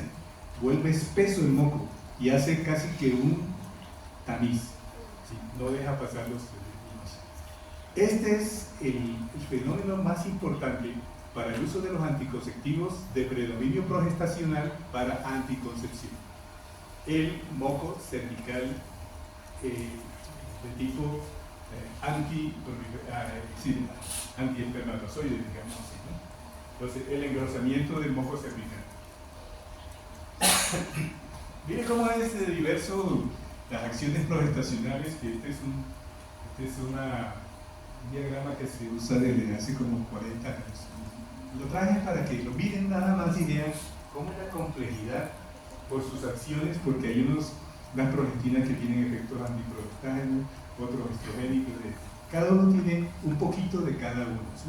Y esa es la parte que tenemos que aprender nosotros en la parte clínica como ginecólogos a especificar para escoger el mejor anticonceptivo o el mejor método de utilización hormonal. Entonces, ¿para qué utilizamos todo este arsenal farmacológico? Como anticonceptivos orales combinados, como terapia de suplencia hormonal en síndrome climatérico, cuando las mujeres pierden la función. Básicamente, ¿para qué sirven los estrógenos cuando se pierden los estrógenos? Ya sea porque la niña nació sin estrógenos, como en el Turner, o porque se le acabó ya por insuficiencia ovárica de la menopausia, ¿no? O porque se operaron y le quitaron los ovarios, o porque es un varón y quiere pasar a ser mujer y hay que darle hormonas porque ya no tiene las hormonas para producir las hormonas de esterilidad femenina, ¿no? Este es el grupo. Entonces, por eso aparece anticonceptivos en combinación, terapia de suplencia en el síndrome climatérico de la menopausia, suplencia hormonal en las niñas como el Turner, terapia hormonal feminizante en los cambios de sexo, y una gama, que es lo que más utilizamos nosotros, es reguladores del ciclo menstrual. A eso sirven los reguladores. En la hemorragia uterina normal, control del sangrado normal. Síndrome de ovarios poliquísticos, SOP que está ahí, el síndrome de ovarios poliquísticos. Androgenización y en endometriosis. Entonces, es una herramienta muy importante que nosotros tenemos en ginecología y que tiene una validez extraordinaria, ¿no? Por ejemplo, aquí les traigo estos artículos que están evidenciando uno de los usos en mujeres jóvenes más frecuentes para la dismenorrea. ¿Qué es dismenorrea? Dolor con menstruación, ¿no? Hay dos tipos de dolores menstruales, ¿sí? Varios tipos, un premenstrual, comenstrual y todo. Hay unos que son orgánicos, otros que son funcionales, pero lo importante siempre es categorizar si el dolor está asociado con alguna enfermedad estructural básica o si es de tipo funcional, para corregir el ciclo. Entonces, muchos de estos compuestos hacen la regulación del ciclo y el control del dolor. Hay otro síndrome que es el mismo dolor con menstruación, con alteraciones acá, emocionales, que se llama el síndrome disfórico premenstrual. También es de tratamiento con estas combinaciones hormonales. Y de lo que más utilizamos fuera de la anticoncepción y de la regulación del ciclo es la androgenización, hirsutismo, acné, borracho uterino normal, seborrea, alopecia.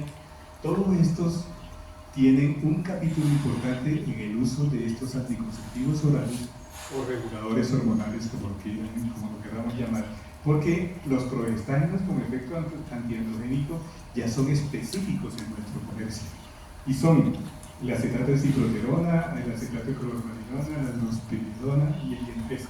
Ya lo vamos a ver. 25 minutos. Listo.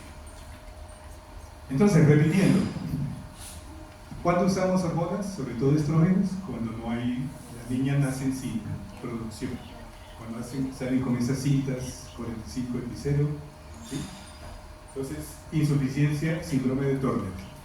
Es un esquema importante, un esquema especial, es un esquema que hay que hacerlo porque es de toda la vida, entonces no lo vamos a revisar ahorita, ¿no? Y la otra insuficiencia ovárica es la adquirida por la naturaleza, que es el síndrome climatérico ya de la posmenopausia, en donde hay dos grupos, pacientes con útero y sin útero.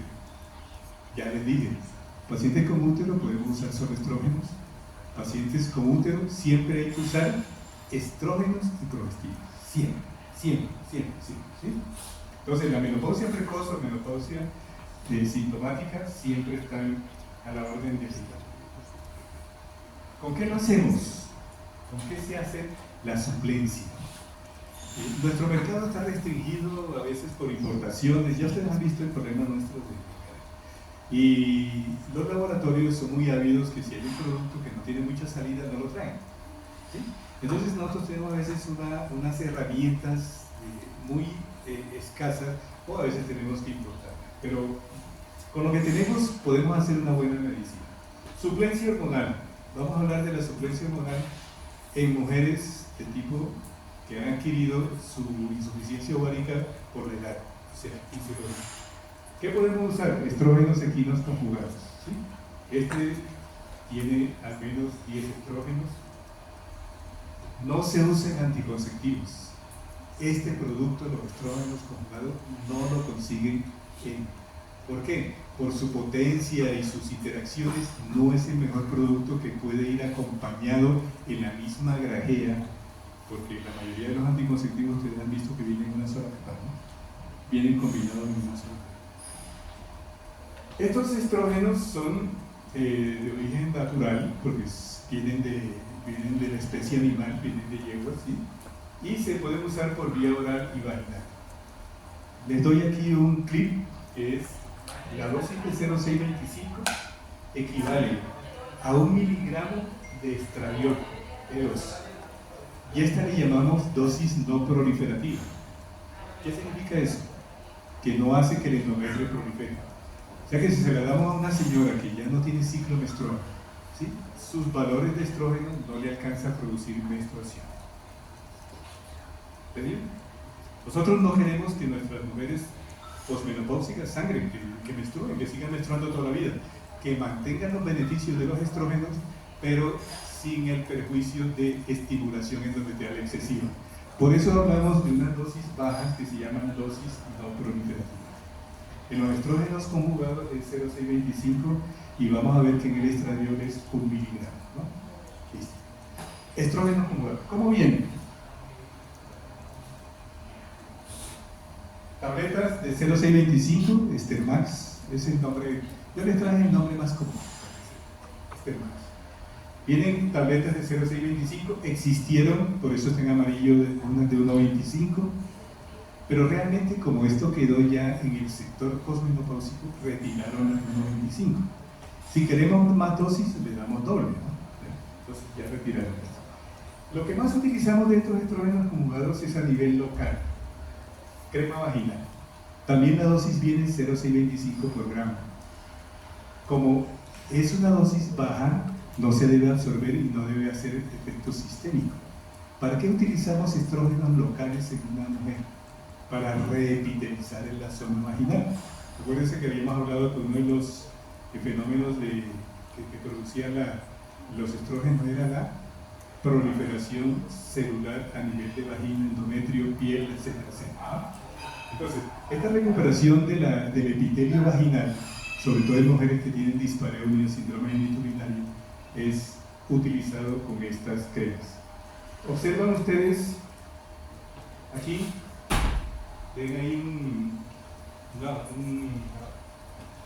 aplicador. Por favor, no vayan a cometer el error que a veces no sabemos por qué siguen existiendo.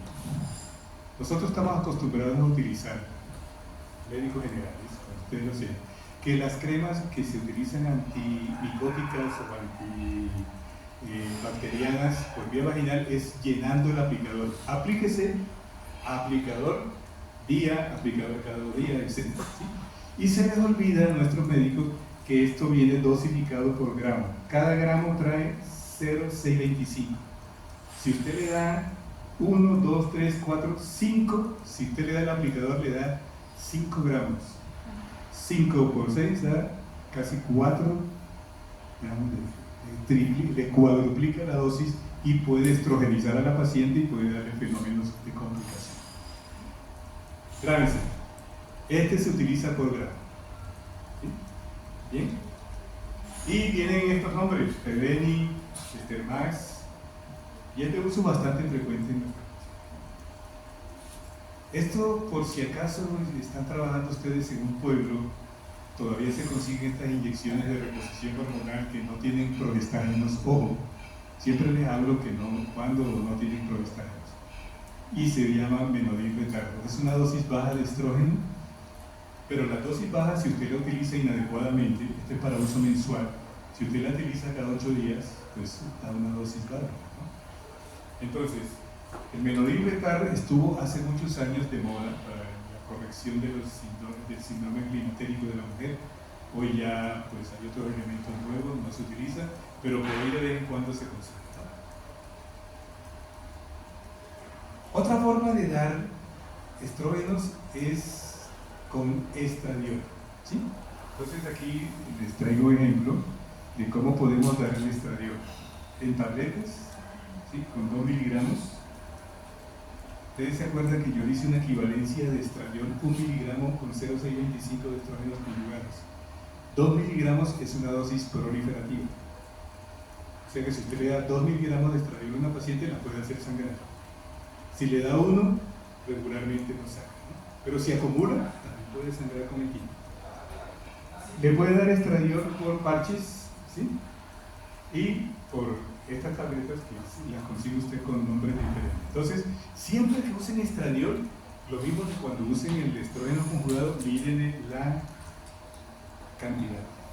En estrógeno conjugado no debe pasar de 0,625 en posmenopáusicas, y en mujeres en edad posmenopáusica no debe pasar de 1 miligramo del estradiol oral, ¿sí? El parche está diseñado para las pacientes posmenopáusicas y da una cantidad que es subproliferativa. Pero estos parches se los traje anecdóticamente porque ya no se consigue en nuestro comercio. En el mundo se consigue, pero aquí como no son costo efectivos, salieron malos para los. Hoy el único medio transdérmico que existe es este, el lenceto. El problema es que este lenceto, cuyos POF equivalen pues a una bomba que tiene menos de 40 picogramos por dosis, que es subproliferativa, picogramos, este es picogramo, ¿no? Hace que evite el paso hepático. La vía transdérmica y la vía de tipo gel evita la vía transdérmica y se puede utilizar en aquellas pacientes que tienen antecedentes hepáticos y que pueden tener problemas metabólicos con los esteroides, ¿no? Existió antes el Ginoder, que está arriba, que ya desapareció. ¿Por qué? Porque no daba la cantidad Lógicamente se puede aplicar en cualquier sitio, evitando los sitios que están cerca de la mama. Se prefiere el abdomen, se prefieren los glúteos, los sitios que tienen bastante tejido adiposo, ¿no?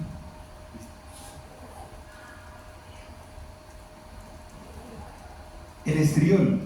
Oiga, apareció el estriol que aparece en el embarazo, pero desde el punto de vista farmacológico a nivel de la industria se ha observado que ese estrógeno, que es de baja potencia, entonces se puede utilizar con menos errores en la administración local a nivel vaginal. Acuérdense que habíamos hablado que los estrógenos conjugados, Stermax y eso, se podían usar, pero ahí los errores a veces de administración y de hiperestrogenismo de la paciente. El estriol, como es tan poquito de potencia, es mucho menos, la acción es más específica a nivel local. Y el aplicador tiene un solo tope. Entonces es muy importante, porque así uno le diga un aplicador, no se equivoca nadie, ¿no? Entonces, la crema que se llama, también tiene el mismo nombre, Ventriol y Ovestin. Hoy, miren la cantidad que tiene, 0,5 miligramos por aplicación, ¿sí? 0,5 miligramos. Se idearon entonces que si le ponemos 0,5 por 7 días, 7 por 5, 35, 3,5 miligramos, y apareció el Stein semanal. Podemos decir, aunque no aparece así en la farmacopea, que este es de tipo depósito, ¿sí? 3,5 miligramos para utilizar. Lógicamente uno utiliza estos elementos que tienen largo uso, ya pues el paciente que no tiene actividad sexual, porque tienen que permanecer como un medio óptimo para su absorción. Lógicamente estas son las dosis sugeridas. Nosotros utilizamos según la clínica de la paciente. Nosotros podemos utilizar estos que son semanales cada 15 días, según el grado de atrofia que tenga el paciente, o según cómo vayan mejorando, o si queremos solamente hacer mantenimiento, hacemos un uso mensual. Entonces, todo es criterio clínico dependiente. ¿Sí? Entonces, estriol aparece en el comercio. No está en el POS. ¿Por qué? Porque es costoso y es mucho más barato el estrógeno conjugado. Miren la historia de los anticonceptivos orales. ¿Sí? Empezamos en 1960.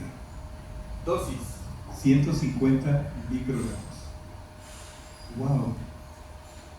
Pobres de nuestras abuelas. Recibían 150. Claro que era mestranol, pero el mestranol se termina siendo etinilestradiol. ¿Sí? No 150, 120, pero oye, era una dosis bárbara. Y se acuerdan que yo estaba diciendo que muchos de los miedos que existían antes sobre los efectos colaterales eran dosis dependientes, y efectivamente. ¿Sí? Entonces, a través de la historia, se empezó a bajar, mire, en 1970 a 50, esa que ustedes ven arriba de neoginón es de 50 microgramos. ¿Sí? Alta, sigue siendo alta porque ya es etinilestradiol. ¿Sí?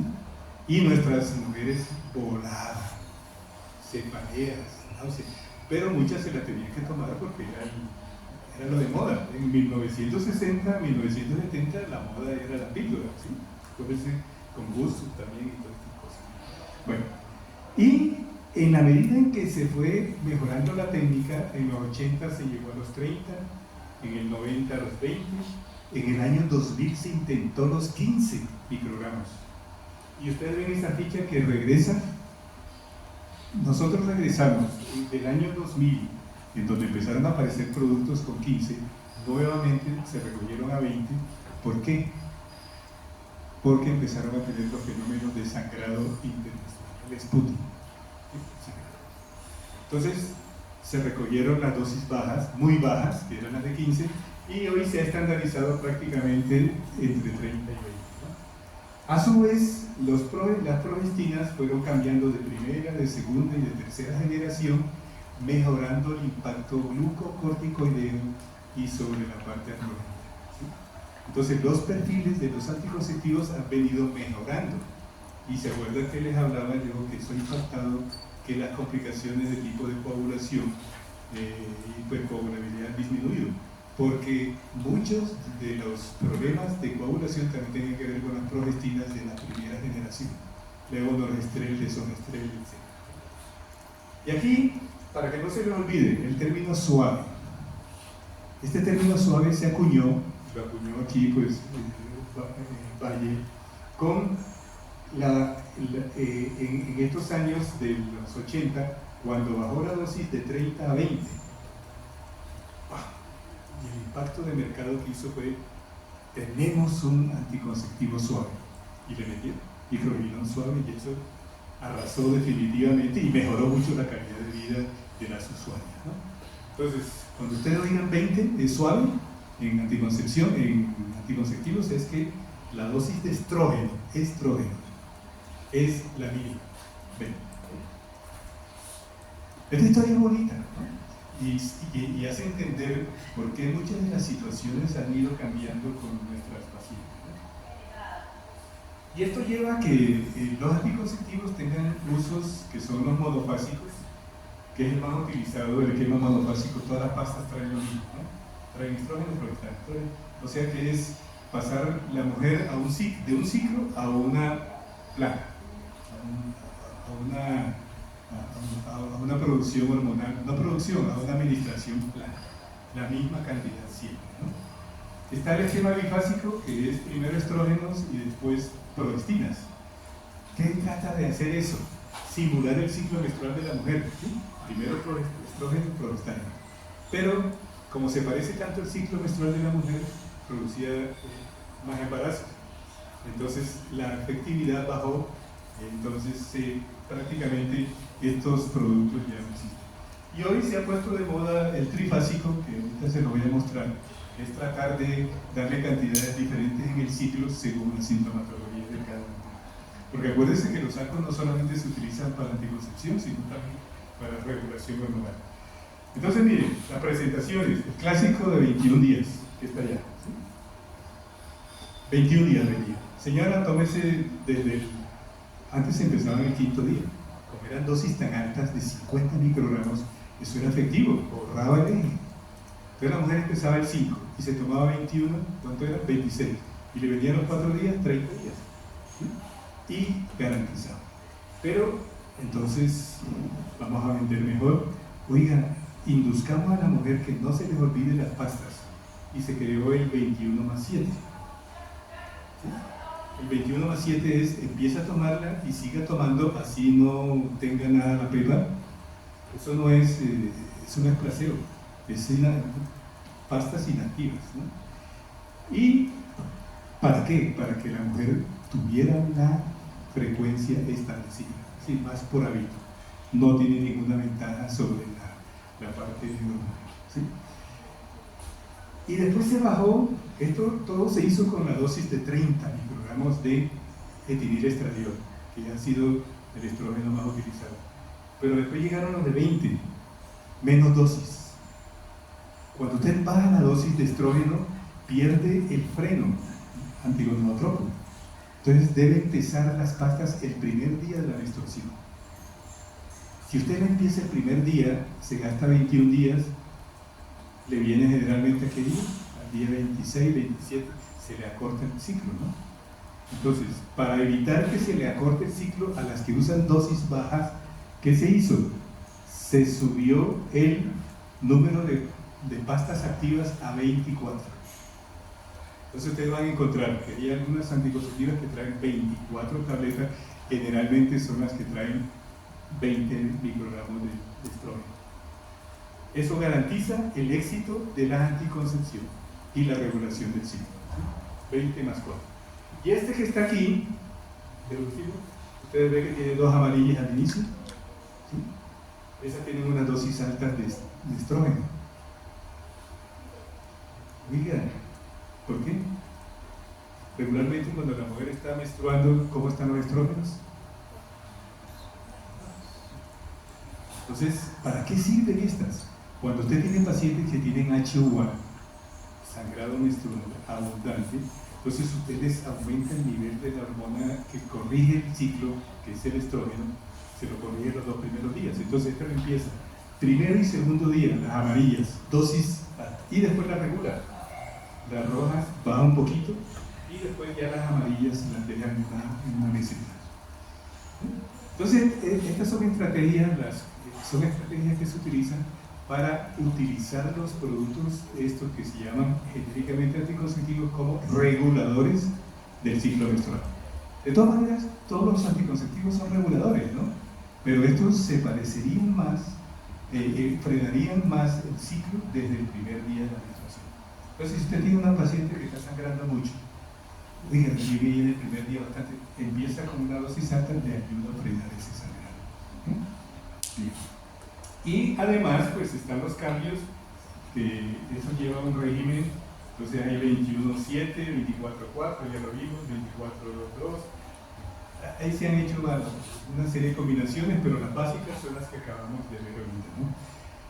La efectividad de los anticonceptivos es altísima, bien utilizada. ¿Cuál es el problema de los anticonceptivos orales? Lo que está aquí deducido: el consumo irregular de los anticonceptivos. El mal uso o el uso con pastas vencidas o días inadecuados. Hay mujeres que cambian de régimen de 30 a 20 y comienzan el mismo día. Entonces es parte de la educación. Miren que nosotros esperamos una falla de 3 en cada 1000 usuarios.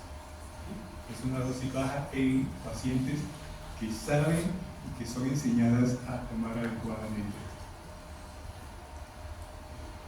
¿Por qué usamos etinilestradiol? Básicamente, en la mayoría. Hasta hace 10 años era el campeón, no había sino etinilestradiol. Ya desde hace 10 años se incorporó el estradiol. ¿Por qué? Porque es potentísimo, ¿sí? Tiene un mayor efecto antigonadotropo, que se ve como anticonceptivo es muy bueno, y tiene una buena absorción oral. Acuérdense que los corticoides naturales y normales no se absorben bien por vía oral, ¿sí? Entonces hacen que muchos se pierdan la dosis. Y aquí está la historia: la dosis de 50 bajaron a 15, regresaron a 20. Tenemos 10 minutos. Etinilestradiol ha venido cediendo al uso del estradiol oral. Acuérdense que habíamos visto estriol local, estrógenos conjugados. El valerato de estradiol es una forma esterificada que permite excelentemente la vía oral.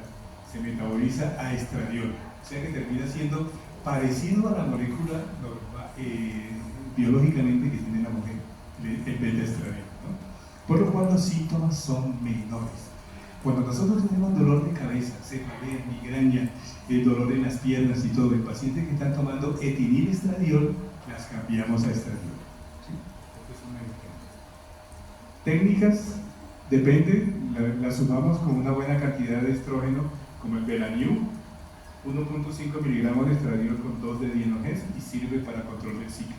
Pero si le bajamos, sirve para administrarlo en pacientes que tienen síndromes climatéricos posmenopáusicos, ¿sí?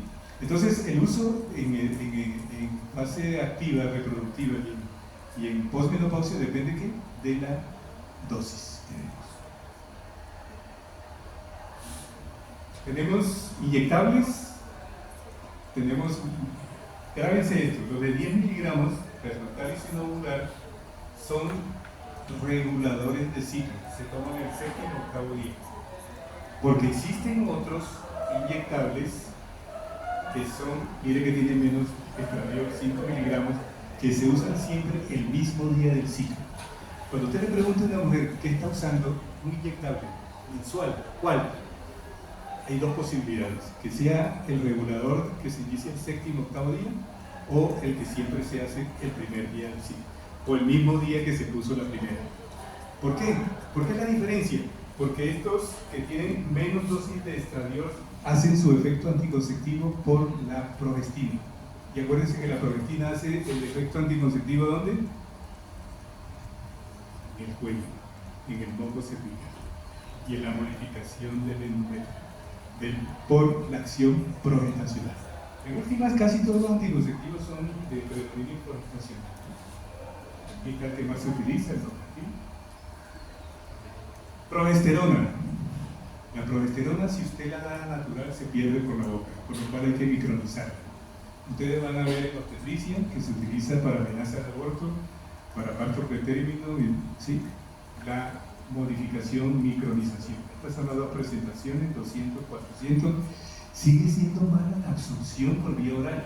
Por eso ustedes van a ver que el uso de esto se hace por vía vaginal. ¿Sí? Óvulos vaginales de cápsula. Como comentario le traigo este que se parece a la progesterona, que es la retroprogesterona. No lo tenemos en el comercio nosotros. Una excelente progestina que no la tenemos porque no nos rindió económicamente, ¿no? La Edeigro es muy neutra y se puede utilizar también inclusive en amenazas de parto. Esta es la reina de la planificación, el levonorgestrel. Así como el etinil-estradiol ha sido el rey de la planificación como estrógeno, el levonorgestrel, mire, se usa en anticonceptivos, en anticoncepción de emergencia, en implantes subdérmicos, en endoceptivos, en solo y con estrógenos combinados con anticonceptivos. Entonces lo podemos combinar arriba como pastas, como anticonceptivo oral, estrógeno, progestano. ¿Cuál es el problema del levonorgestrel? Su acción androgenizante. Ojo, cuando ustedes tengan pacientes gorditas, velluditas y no le den levonorgestrel, sí, busquen otra opción. Desafortunadamente nosotros en los sitios donde planificamos, la gente pues no tiene la opción a veces de comprar otros productos, ¿no? Los implantes subdérmicos, casi todos son hoy levonorgestrel, ¿no? Los que se utilizan Si le administramos el levonorgestrel al dispositivo, tenemos el Mirena o el Yadres, ¿sí? O los implantes subdérmicos Yadel. Ventajas: 2, 3, 4 años, depende del producto. El uso del endoceptivo del Mirena, además de planificar, sirve también para control de la HUA, la hemorragia uterina normal, ¿sí? Y hoy por hoy se utiliza mucho en esos casos, ¿no? ¿Por qué? Porque como tiene la progesterona añadida a nivel endometrial, hace su acción local. Este es de los nuevos productos que ha aparecido, que es la drosperinona, un estágeno que se parece a la espironolactona y como tal tiene una acción sobre la renina, ¿sí? Es de los pocos que no tiene retención hídrica cuantificada, tiene una acción glucocorticoidea prácticamente inexistente, sirve para controlar en algunas pacientes que tienen problemas de retención hídrica o sobrepeso como un control. Lo encontramos en varias versiones, con 30 de estrógeno o con 20. ¿Sí? Entonces aquí aparece, aquí ya no se llama, mire que Femelle no lo llama suave, sino Femelle solo o Femelle 20. ¿Sí? Especifica la cantidad de estrógeno que tiene. Yax y Yaxibel, ¿sí? Yasmin y Yasminil.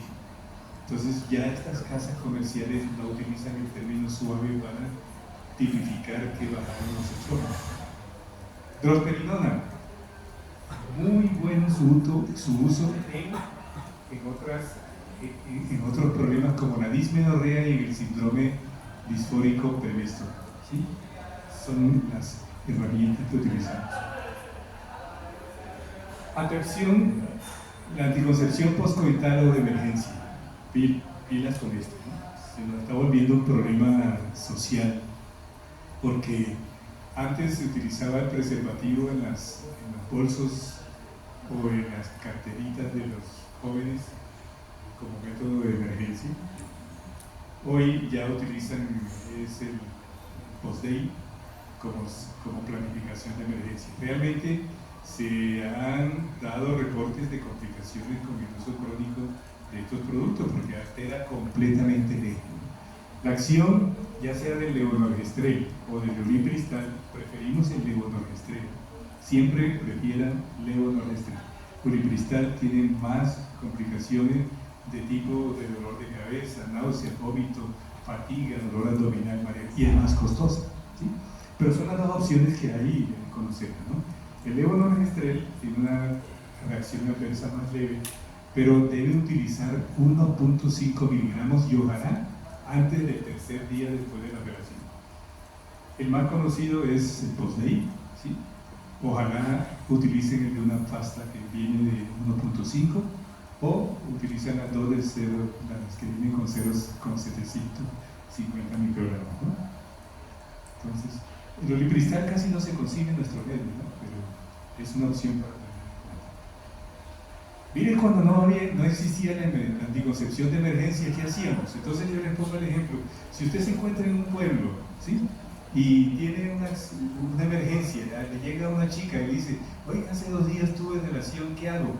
No, ¿cómo consigo un Post-Day? No, aquí en el pueblo no hay. Ulipristal, menos. Entonces miren que hay un sistema que es utilizando los anticonceptivos orales. Si usted tiene anticonceptivos de 50 microgramos de dosis alta, únicamente le da 2 tabletas dentro de las 72 horas y 12 horas después le da 2. ¿Sí? Si tiene las de 30, le tiene que dar 4 y 4 a las 12 horas. Y si tiene de 20, serán 5 y 5. Imagínense los síntomas que va a tener una persona que reciba ese número de tabletas de anticoncepción. Dolor de cabeza terrible, pero sirve, tiene el mismo efecto que tiene las anticoncepciones de emergencia. A este le llamamos el método Yuspe, ¿no? Hemos mejorado con las progestinas, y este dienogés es muy neutro, ¿sí? Tiene una actividad antiandrogénica, tiene trifásico, y realmente pues los efectos metabólicos son mínimos, ¿no? Hoy por hoy se ha ido posicionando en el mercado, ¿sí? Nuestro producto insignia antes de definir estradiol de levonorgestrel, que sigue siendo el Post, hoy la mayoría de los médicos están prefiriendo esta mezcla de estradiol con dienogés o valerato de estradiol con dienogés, ¿sí? Es metabólicamente bastante aceptable. Hoy por hoy ha mejorado la cosa porque estos productos costaban 90.000 pesos, ya rebajaron por control de precio a más o menos 30, entonces ya son más asequibles. Entonces, todos estos productos están en el comercio, ¿sí? Solito el dienogés sirve para la endometriosis, deben haber manejos de endometriosis con dienogés. Nomegestrol, molécula excelente, pero casi no se consigue en el comercio. También bastante neutra, buen controlador de signos, de ciclo, de la parte androgénica. Únicamente se consigue aquí como Femiden, se puede retomar también solo. Lo van a conocer la acetato de hidroxiprogesterona, que es la trimestral. Prácticamente no hay servicio de salud aquí postparto que no utilice. Las pacientes salen o con una folla trimestral de acetato de hidroxiprogesterona como anticonceptivo o como un implante. Hoy hemos ido mejorando ya por la disposición de los implantes. Nuestras pacientes salen de los servicios obstétricos con implantes, si quieren planificar, o antes lo hacían aprovechando que este es un excelente anticonceptivo, ¿sí? ¿Qué ventaja tiene el Levotrin, que también lo utilizamos en ginecología para control del endometrio cuando hay hiperplasia de endometriosis? ¿Por qué? Porque es un buen antiestrogeno. Moléculas nuevas antiandrogénicas, clormarinona. Estos son los productos que hay en el comercio. Ginorel en 30 y Ginorel solo, que es 20. Y el microginón FAS, feliz. Esto trae confusión, lo dije yo en el laboratorio, pero si usted tiene microginón, que es etinilestradiol con levonorgestrel, ahora me trae microginón FAS con clormarinona, y eso va a traer confusión, y efectivamente muchos pacientes hacen formulaciones inadecuadas. Pero es un aspecto importante. Este, que fue el de hace muchos años, el antiandrógeno por excelencia, ha ido perdiendo espacio porque tiene muchos efectos glucocorticoides, ¿sí? Tiene muchos efectos metabólicos y entonces algunos efectos androgenizantes, por lo cual, por unos efectos glucocorticoides y de peso, por lo cual hoy por hoy esto ha ido rescatándose con las otras moléculas, como dienogés, como clormarinona y la misma drosperina. Hay formas fáciles de planificar, que es el anillo, el bugarrín, tiene asociación estrógeno-progestágeno. En nuestro medio no es muy solicitado. Todo lo que sea introducción en la parte vaginal lo vemos también en la planificación con el preservativo femenino, por ejemplo. Las mujeres en nuestro medio no son muy dadas a eso. Y estos planificadores con administradores de hormonas por vía vaginal son buenos, son reguladores, pero son, dicen nuestras pacientes, incómodos para ellos. ¿Sí? El parche es un poquito más utilizado, pero los costos iniciales lo llevaron a ser no el de inicio, y sobre todo la disminución del precio de los anticonceptivos orales ha roto todas estas barreras que se tenían antes con los precios. Bueno, para terminar, tengan en cuenta que así como existen la acción estrogénica, la acción progestacional, existen productos que tienen acciones antiestrogénica y antiprogestacional. Entonces, para que recuerden, todos estos productos se utilizan generalmente porque depende de sus mecanismos de acción como coadyuvantes en los manejos de patologías neoplásicas. Hoy por hoy en las patologías, en los tumores estrógeno dependientes, pues son piezas fundamentales como coadyuvantes. También se utilizan mucho para la osteoporosis. Por ejemplo, tamoxifeno se utiliza mucho que es un regulador, un agonista antagonista estrogénico, se utiliza en el control del cáncer de seno.